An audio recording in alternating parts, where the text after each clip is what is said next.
and get started, I'll also give you some other injury news. Confirmed Jayden dislocated his left elbow. No timetable on that right now. Still gathering the information. Marshawn had an MRI today and confirmed an ACL injury for him. So that will knock him out for the season. And Luke fractured his collarbone. Still working through the timetable for that, but that'll definitely knock him out for a while. So tough night on the injury front. All three of these guys are absolutely elite competitors, and they mean a ton to our team for their play style and what they represent. So all that said, we can get rocking with you guys, but I felt it's important to fill you in on the beginning with Jaden and thought processes and missing it. And that's me. So let's get it rolling. Go ahead, John. One, first, a two-part. Does Jaden need surgery? And two, what brought you to that realization? Like, when did that hit you? Was it driving home? Was it watching the film again? Why did you come to that realization that maybe you should take him out?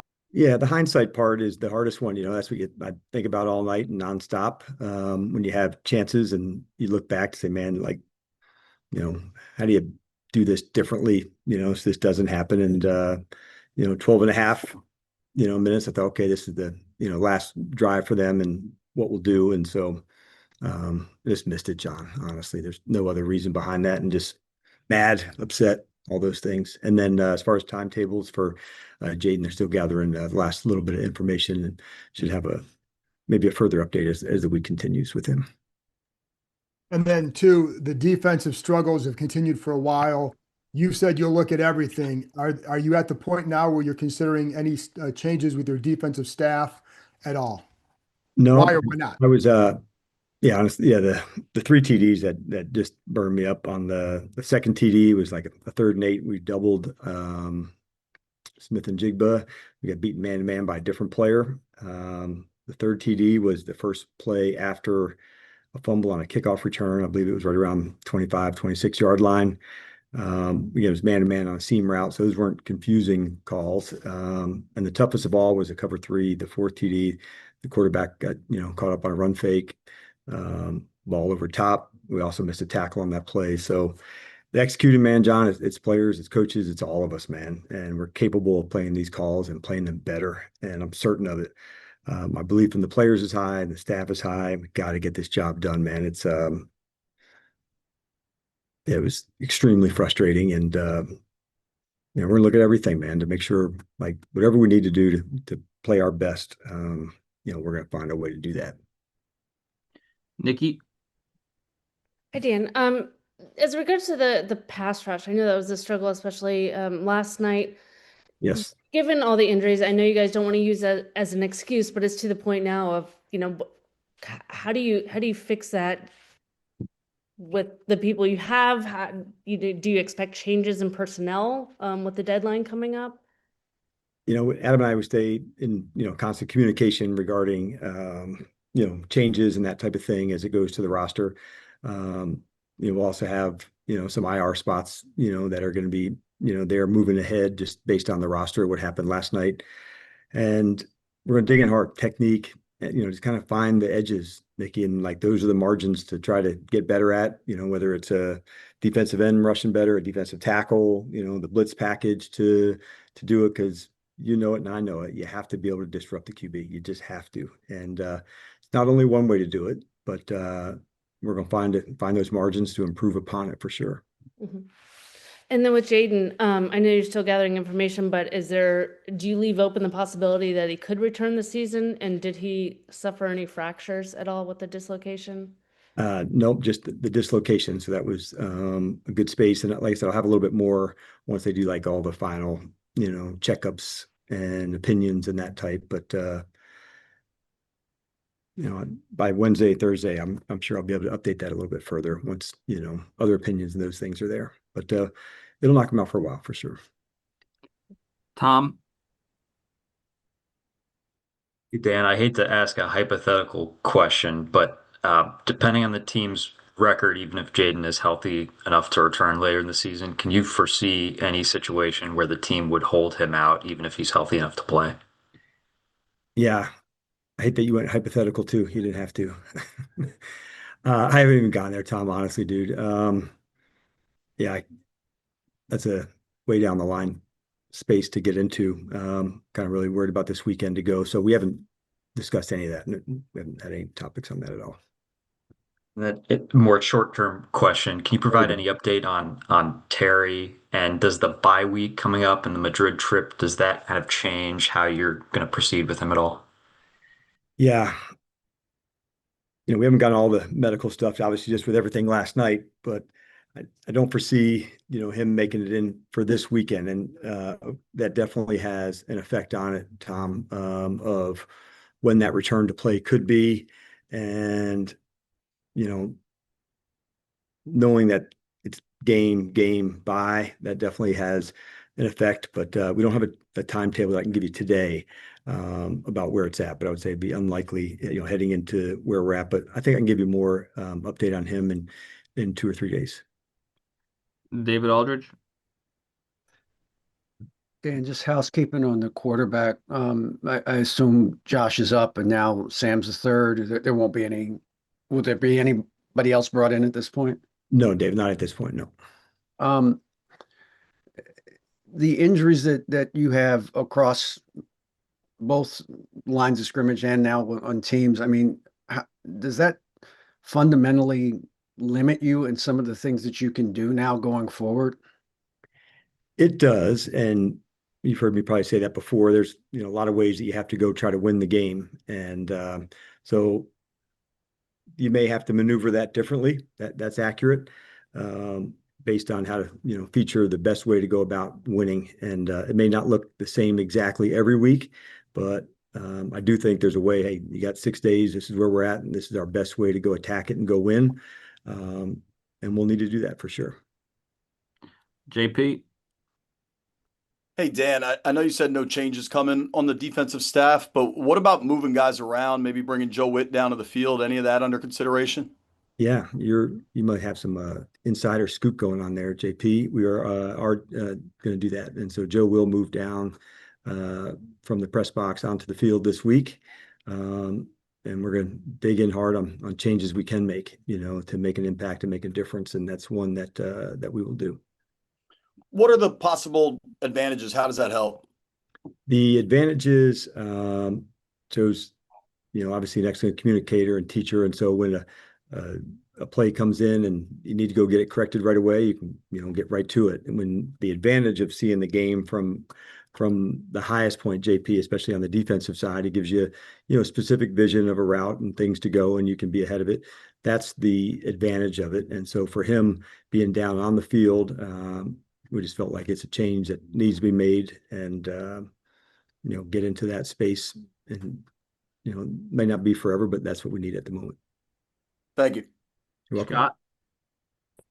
Hey, Dan, we obviously hear and see the remorse from you with what happened with Jaden. Curious if you had a conversation with Jaden yet today, and what were those words like? What was that conversation like if you did speak with Jaden? Yep. I spoke to get a chance to visit with him last night, post game, and again today. And just, we have a good relationship, Scott, honestly, just to talk through the game, things, the highs and lows, like all of it. And it's just nice to know you have honest conversations where we're at, what we need to do. And but it's something that we would do on a regular basis for sure. And the last 3 games, Dan, you guys have lost by at least 21 points. From your perspective, I mean, what is that like? I mean, I know you're a competitor, so losing 3 straight games by at least 21 points, what is that like from your eyes? Yeah, it's difficult, Scott, for sure. And that's what, talking to the team about today, we're not staying on this trajectory, but it is where we are. And that's what the record is. And that's what the facts tell us. But I also know, like, we got a lot of smart, tough, players, coaches to get together to fix that, so that doesn't happen. Like I said, we got 6 days, and fun ass NFC matchup here at home, and we've got to come up with better solutions, better things that we need to do to play at our best. So everybody's upset, frustrated, mad, like all the emotions that you would think.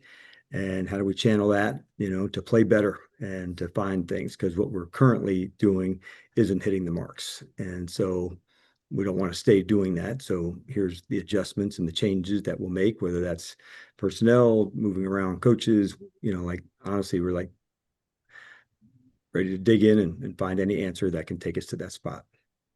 Thank you. Deshaun? Dan, I know, that last year obviously didn't happen, but in your past as a head coach, you've led teams that weren't having the best season or may not be having the season that they expected. In those moments as a head coach, how do you ensure that, you don't have situations where guys may be, checking out just because things aren't going your way? Yeah, I think that's when you got to lean in the hardest, Deshaun. During the best of spaces, that's when standards and things, are pretty easy to follow. It's in the hardest spaces that you're able to lean in on it. And we're fortunate about the group that is here, what they stand for, and being in the team meeting today, it's hard, man. But we're also the ones that got into it, and we're the same ones going to get out of it. And you got to own all of it, man. That's really where we start. Like, you own it. This is not a spot to, place blame. It's a spot of, how to fix it. And so that's what we lean in on the hardest. And yeah, we know we're capable of doing that. But you just dig in one at a time, man. As cliche as it sounds, you just absolutely go for it for the next moment in the next game. All right, we got time for two more. Let's go Ben and then Candy. Hey, Dan, I know it was sort of weird circumstances that put Josh Harris on the sideline with you guys last night. Did you guys have a chance to talk with him about Jaden or where you guys are as a team after the game? Yeah, we visit together before every game and after every game. So yeah, that's a normal process for us. And I get you're still focused on this season, what you guys can do to turn this around.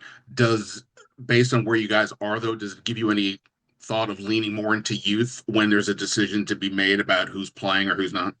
Yeah, I think it leans into performance, Ben, really, that's where we're at, and let's make sure we find the right spots, find the right answers. That's our job, to make sure we can fix the problems that come up and lean into whatever that performance looks like, and to make sure man, we don't live in that space again. So I get the question where you're at, but it pushes further into doing it right, finding the right spots, putting the guys in the right locations. If we do that more, Ben, then that goes a long way to playing a hell of a lot better.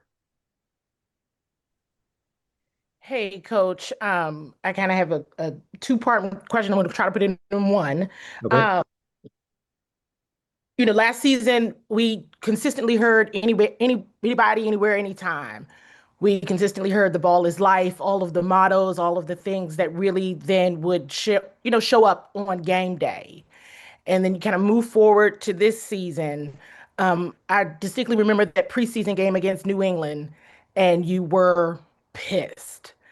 And we've seen you pissed a lot.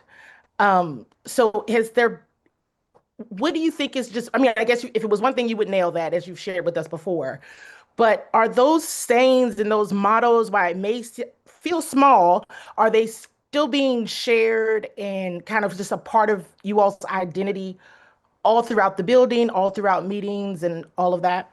Yeah. And I get what you're saying for sure. That and it's really the competition, Candy. That's up at the very front of it. And why we love that so much, and why do we build our lives around it? Because we love that fight and that struggle and what it is. And so when it doesn't line up like you like it, man, you're pissed and you want to work your ass off to try to get it to that spot.